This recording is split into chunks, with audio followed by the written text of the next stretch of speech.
भगवान की जय।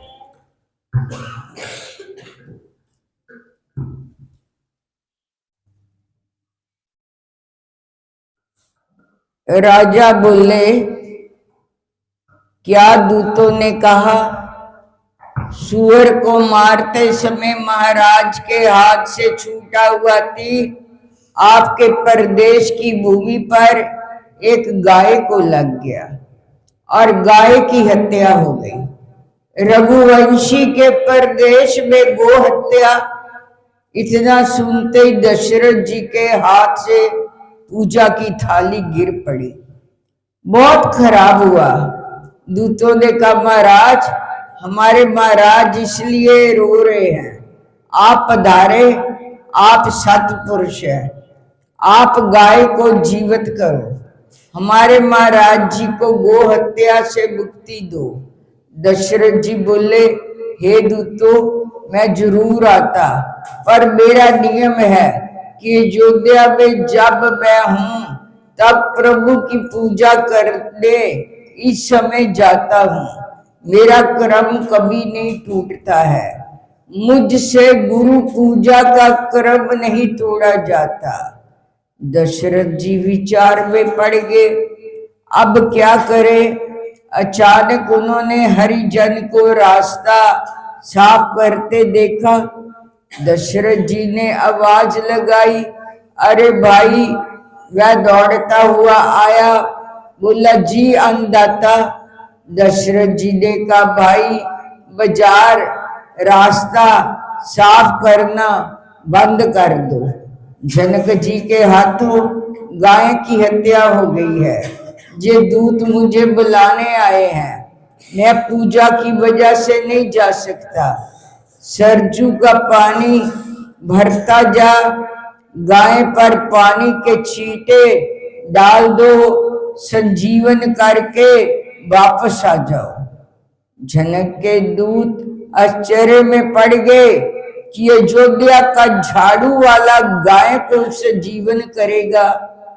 अब राजवी कहते हैं तो मना कैसे करें। हरिजन को लेकर वे जनक के पास गए और सारी बात समझाई। जनक जी भी स्तब्ध रह गए। हरिजन राज्य के प्रतिनिधि के रूप में आते हैं और मना कैसे करे। जनक राजा ने उनका सम्मान किया, कहा, भाई पर जो करो। हरिजन बोले, महाराज, मैं तो पापी हूं, मेरे में क्या ताकत। सरजू का जल अंजलि में लेकर हरिजन बोला, जिस भंडार का अनाज खाकर बड़ा हुआ हूं, वह मेरा बाप दशरथ मन वचन और कर्म से पवित्र हो, तो हे प्रभु, इस गाय को जीवन दो। सरजू का जल और महाराज दशरथ जी के चरित्र का संकल्प करके हरिजन ने पानी की अंजलि डाली। दूसरे मिनट गाय बैठ गई। जनक जी के नेत्रों में हर्ष के आंसू आ गए। हरिजन को विदा दी। महाराज गो हत्या से मुक्त हो गए, सरहद प्रवेश किया, उसमें से भी मुक्ति मिली। जनक जी जनकपुर वापस आ गए। इस बात को कई साल बीत गए। सीता स्वयंवर का प्रसंग उत्पन्न हुआ। तब कुशकेतु ने कहा, सब जगह निमंत्रण भेजे हैं, पर अयोध्या में हमारे खास दूतों को भेजना चाहिए, क्योंकि अयोध्या पर हमारा ऋण है, उपकार है। जनक जी ने मना किया। दशरथ जी को बेशक बुरा लगे, पर मैं रघुवंश में निमंत्रण नहीं भेजूंगा। वे बोले, महाराज, ये आप कैसी बातें कर रहे हो, ये तो अविवेक कहलाया जाएगा। जनक बोले, बेशक अविवेक कहलाया जाएगा, पर मैं नहीं भेजूंगा। सारी सभा विचार में पड़ गई। विवेकी नरेश को क्या हो गया? सब ने कारण पूछा। मुझे गो हत्या का प्रसंग याद है। आज मैं निमंत्रण भेजूं तो वह किसी काम से रुक जाएं, और आज भी किसी झाड़ू वाले को भेज दें कि जाओ धनुष तोड़कर आओ, तो मैं अपनी बेटी का भविष्य बिगाड़ना नहीं चाहता, इसलिए मैं आमंत्रण नहीं भेज रहा हूं। इस प्रकार कितने ही संतों का मत है कि जनक जी ने अयोध्या में निमंत्रण नहीं भेजा था। दोनों भाई विश्वामित्र के साथ जनकपुर आते हैं। वहां आश्रम एक दिखे भग भाई, खग भृंग जंतु तहां नाही। रास्ते में एक आश्रम आया, बिल्कुल नीरव, शांति व्यापती, पशु पक्षी भी नहीं घूम रहे थे, वृक्ष इस प्रकार स्थिर थे जैसे साधना कर रहे हो। आश्रम के दरवाजे पर पत्थर दे अचेतन अवस्था में पड़ा था। जीव जंतु रहत आश्रम को देखकर रघुवेंद्र ने विश्वामित्र जी से पूछा, महात्मन ये किस का आश्रम है? ये पत्थर दे किसका पड़ा हुआ है? विश्वामित्र जी मन ही मन हंसते हैं। आप तो अंतर्यामी हो, सब जानते हुए भी मुझसे पूछते हो। फिर कुछ निर्णय करके जवाब दिया, गौतम नार शाप बस उपल दे धर धीर, चरण कमल रज चाहत, कृपा करो रघुवीर। रघुवेंद्र, ये गौतम मुनि का आश्रम है। ये पत्थर दे मुनि पत्नी अहल्या जी है। अहल्या जी ने एक भूल की, गौतम ने उन्हें शाप दिया है। ये पत्थर दे हो गई। राघव, उसने अपार प्रस्ताव किया, जगत में जिसे कोई ना बुलाए उसे आप बुलाते हो। रघुवेंद्र, आप महापुरुष हो, आप अपनी चरण राय से अहल्या को चेतन अवस्था में लाओ।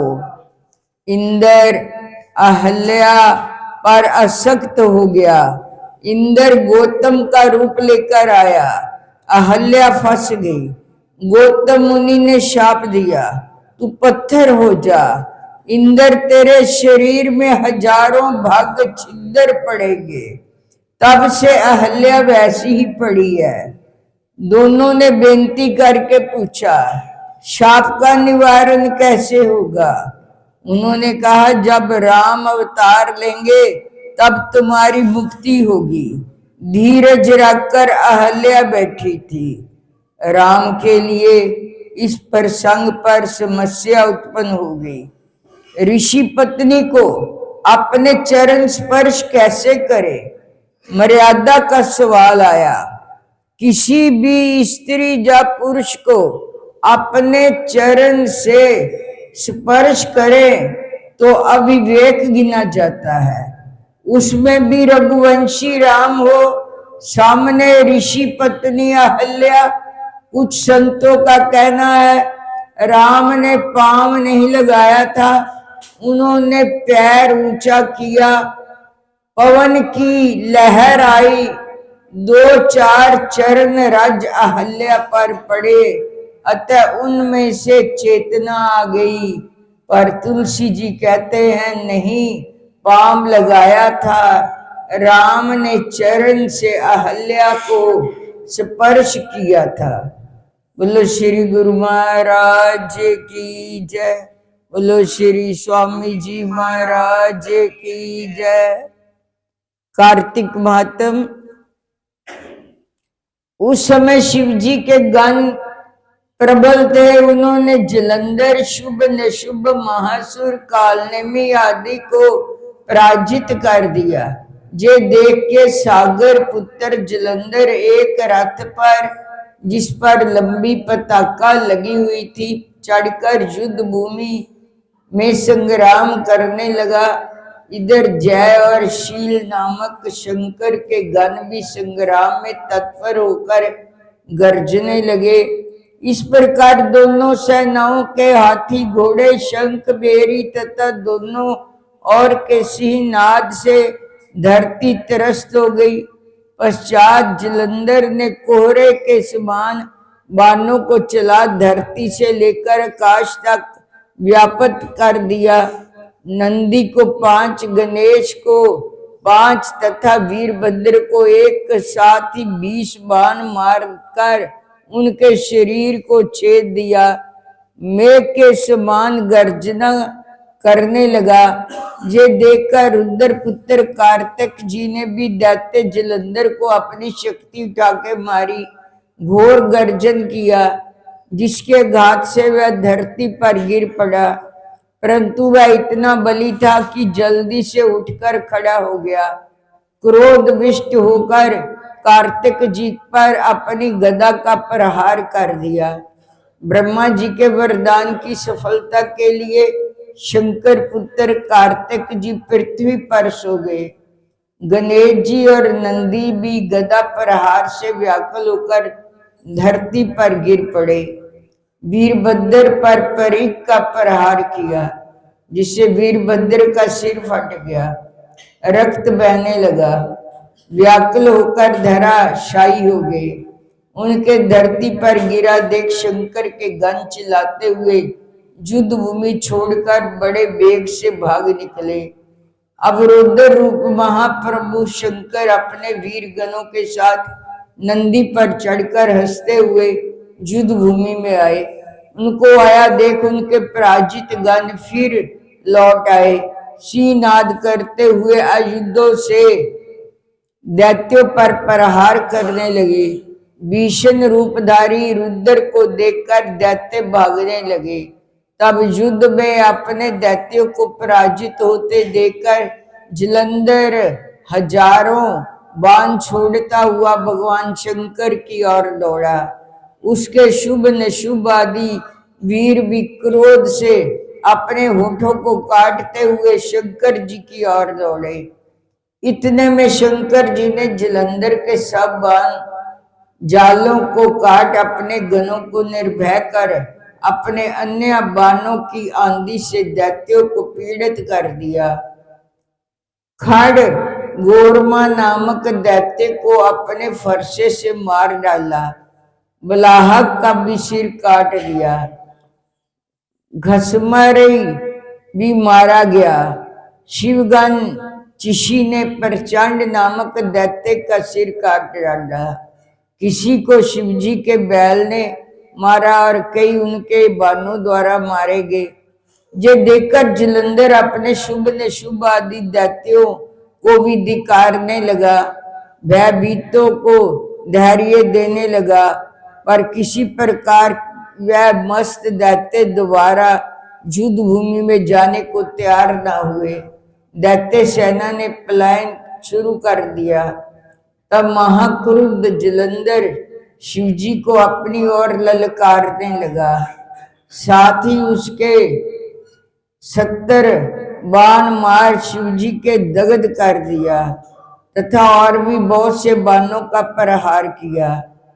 शिवजी उसके बाणों को काटते रहे, यहाँ तक उन्होंने जलंधर की ध्वजा, क्षेत्र और धनुष को काट दिया। फिर 7 बाण मारकर उसके शरीर में आघात पहुंचाया। धनुष से कट जाने से जलंधर ने प्रचंड बाण मारकर उनकी गदा के टुकड़े कर दिए तब उसने समझा कि शिव मुझ में बलवान है, अतः उसने गंधर्वी माया उत्पन्न कर दी। अनेक गंधर्व अप्सराओं के गण पैदा हो गए। बीना और मृदंग आदि बाजों के साथ नृत्य व गान होने लगा। इसमें अपने गणों सहित रुद्र भी मोहित हो गए। उन्होंने युद्ध बंद कर दिया। फिर तो काम से मोहित हो जलंधर जल्दी से त्रिनेत्र भगवान शंकर का रूप धारण करके वृषभ पर बैठ पार्वती के पास जा पहुंचा। उधर जब पार्वती ने अपने पति को आते देखा तो अपनी सखियों का साथ छोड़ दिया, आगे आई। पार्वती को देखकर कामातुर जलंधर और उसके पवन से वह जड़ भी हो गया। गोरी ने उसे दानव समझा। वह अंतर ध्यान होकर उत्तर की ओर मानस पर चली गई। वहां पार्वती को देखकर फिर शिवजी की ओर लौटा। उधर पार्वती जी ने भगवान विष्णु को बुलाकर दैत्य का वह कृत्य कहा। ये प्रश्न किया, क्या आप इससे अवगत हैं? भगवान विष्णु ने हाथ जोड़कर उत्तर दिया, आपकी कृपा से मुझे सब कुछ ज्ञात है। हे माँ, जो आज्ञा हो पालन करूं। जगत माता ने विष्णु जी से कहा, इस दैत्य ने जो मार्ग खोला है उसका अनुसरण उचित है। मैं तुम्हें आज्ञा देती हूँ, तुम जाकर उसकी स्त्री का पतिव्रत भ्रष्ट करो, वह दैत्य तभी मरेगा। पार्वती जी की आज्ञा पाते ही भगवान विष्णु माँ की आज्ञा शिरोधार्य कर छल करने के लिए जलंधर के नगर की ओर गए। बोल साचे दरबार की जय।